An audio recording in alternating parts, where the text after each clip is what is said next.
Meet Joe, the king of the workers of the world. Hi, folks.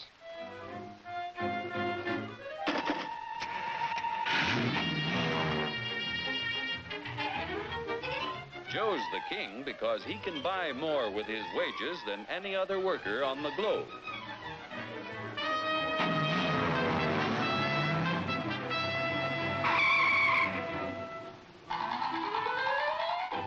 Now, what makes it possible for Joe to earn such a good living? He's no smarter than workers in other countries. Are you kidding? He's no stronger than workers in other lands. Oh, yeah? Well, just watch me.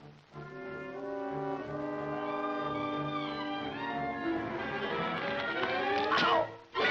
Just because Joe's an American doesn't mean... Yeah? Well, being an American is the best thing in the... Oh! My back! Sure, being an American is great, but how could you be superior to any foreigner when you or your folks might be any one of a dozen different races or religions? So, if you're no Superman, it must be the American way of doing things that makes you the luckiest guy in the world. I don't think I'm so lucky. You don't? Well, let me show you. Hey, what's that gadget? Television? No, it's a time machine. Just pull that lever. You'll see how people worked 100 years ago. Hey, this I like. Oh, that's too far back. Try again. We want to stop at 1850. Who's the character? That's your grandfather, Joe. Oh. He had to work 69 hours a week to earn a living because he had only inexpensive hand tools and his own strength to help him make things. Your grandfather was a powerful man, yet his strength equaled only 1/10 of a horsepower.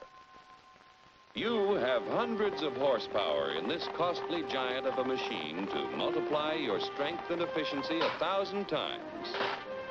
This makes it possible for you to earn more than any worker in history.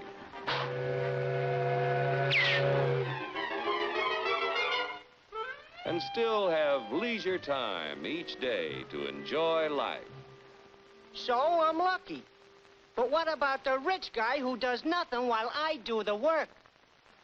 True, there are rich people who contribute nothing.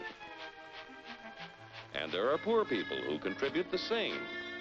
But most of the invested capital that buys the tools you use comes from your fellow Americans. 40 million of us have money in the banks. 70 million of us own insurance policies.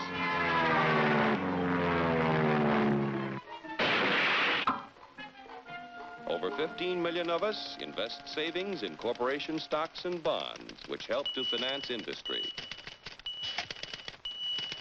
Each year, the people of America invest billions of dollars to create new plants and equipment. This invested capital buys the tools which make a man's labor worth more because he produces more.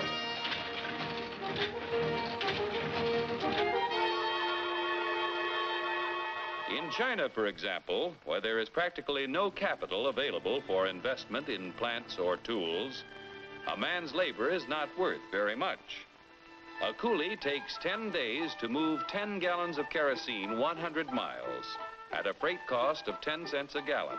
An American railroad worker takes only 2 hours to move 100,000 gallons of kerosene 100 miles at a freight cost of 1 cent a gallon. The coolie makes 10 cents a day. An average American railroad worker makes $10 a day, or 100 times more than the coolie. The average railroad worker has the benefit of a $20,000 investment in equipment. The Chinese coolie's equipment is worth only 10 cents. With constant improvement in expensive tools and the skill to use them, the value of any man's labor can be multiplied many times. Naturally, the people in this country who invest their savings with industry expect dividends. No dividends, no investments. Without new capital each year to finance new plants, tools, and equipment, labor and management would soon find themselves in pretty bad shape. Yeah, without capital to buy new tools, I might not do so good. But look what a new invention did to my grandpa. For 25 years, he knocks his brains out in the wagon works. Then along comes the gas buggy.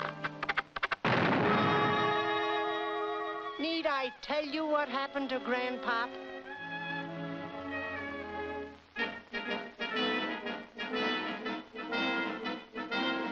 The history of our country proves that new inventions create thousands of jobs for everyone they displace.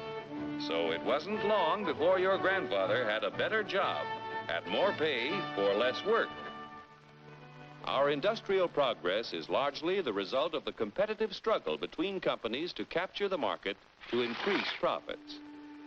Huge sums are spent each year to make a better product to sell for less. Yet, regardless of how much money is spent to develop a new idea, there is often failure. When research proves successful, everyone shares in the accomplishment. The business which fails to give the consumer as much value as a competitor gives often goes bankrupt. However, on a national scale, competition gives the greatest good to the greatest number by continually producing more and better goods at lower prices.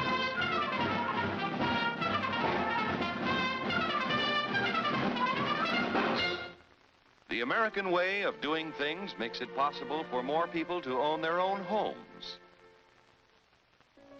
We're only 7% of the world's population, but we have 50% of the radios.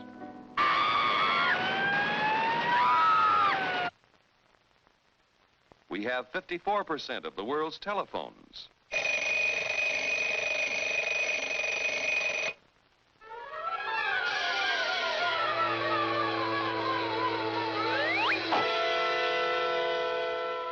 Americans own practically all the refrigerators in existence to give them plenty of ice quickly and easily.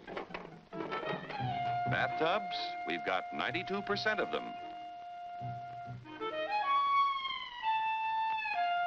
Most of us have the leisure time to enjoy the peace and quiet of the beautiful countryside as we drive about in 72% of the world's automobiles. I told you to turn at the last corner. If you don't eat it, you eat it. I don't like it. I want a candy bar. Under the protection of our freedoms, American labor, management, and capital, the greatest production team in the history of mankind, have made the United States the industrial master of the world. Capital must continue to provide industry with the funds to create new tools and plants. Labor and management must continue to increase the production of better goods at lower prices so that more people will be able to buy the things that make life easier and happier for all of us. Then Joe will continue to be the king of the workers of the world. You said it, brother.